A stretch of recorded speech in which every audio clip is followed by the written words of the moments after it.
Hi everyone, and welcome back to another episode of Stay at Home Storytime. Did you know that it is Teacher Appreciation Week? And because of that, we have a super special guest today who's going to be reading today's Storytime video.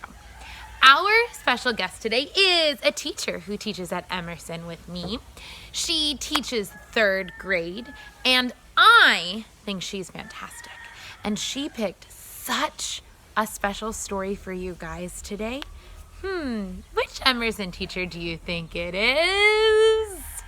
Shout it out if you have a guess. No. You got it. Today's guest is Miss Dexter.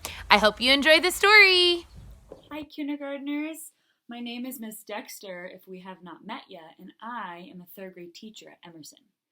Now, I have seen how much fun Miss Walsh has been having with her story times, and I asked her, Miss Walsh, do you think I could read a story to the kindergartners? Because I think kindergartners are pretty awesome. Miss Walsh was so nice. She said, of course you can. Just record it and send it to me.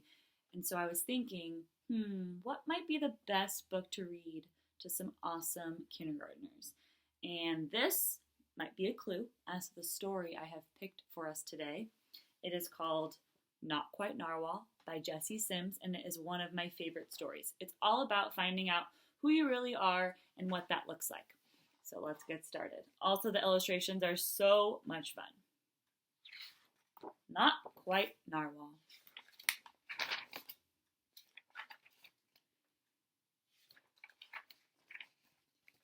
Kelp was born deep in the ocean.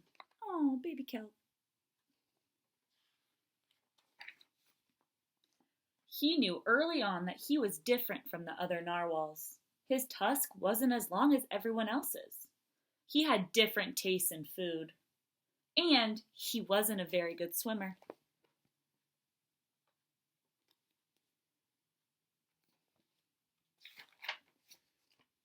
But his friends didn't seem to mind, so Kelp decided he wouldn't either. There they are swimming and playing. That is, until he was swept away by a strong current. I wish I were a better swimmer. Oh no. Kelp found himself at the surface, closer to land than he'd ever been before. Now I want you to stop and think, how might Kelp be feeling right now? If you were somewhere you had never been before, I think I would feel pretty scared and maybe a little bit nervous. High up on a cliff, he spotted a mysterious, sparkling creature. It looked so familiar. It looked like Kelp. Okay, kindergartners, what creature is that? There's a hint. A unicorn! Kelp swam toward land as fast as he could, which wasn't very fast at all, hoping that he could catch up with the creature that looked just like him. When he finally reached the shore, Kelp felt a little bit anxious. He had never left the ocean. He was nervous about walking for the first time, but the land creatures made it look so easy.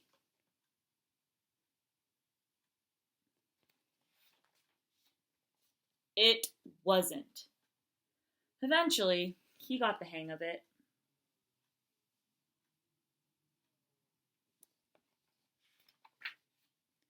Everything on land was strange and beautiful, but also kind of scary.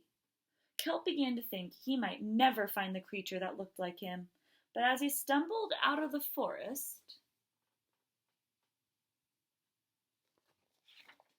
land narwhals! But we know, kindergartners, are those land narwhals? Actually, we're unicorns, and by the looks of it, so are you.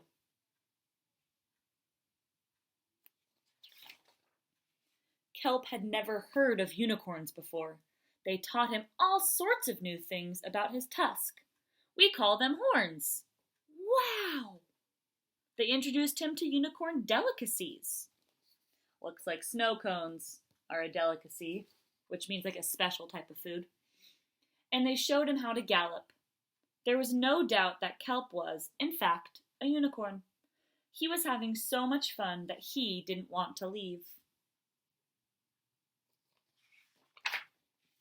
But then he remembered all of his friends under the sea. Kelp missed them terribly, so he said goodbye to the unicorns and returned to the ocean. Come back soon!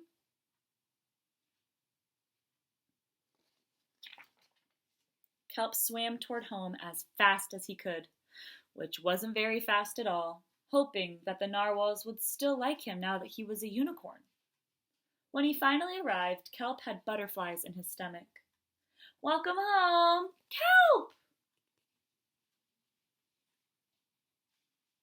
Looks like his friends missed him. Kelp took a deep breath and told his friends the big news. It turns out, I'm not a narwhal. Of course you're not. I'm a unicorn. We all knew that. They took it quite well.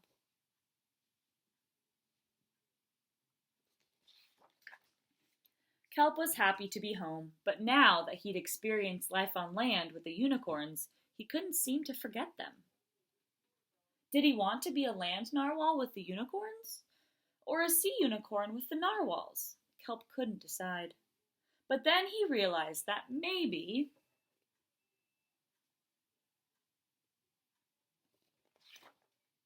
just maybe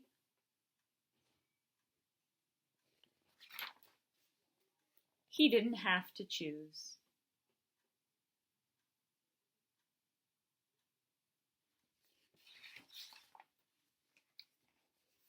I'm a unicorn.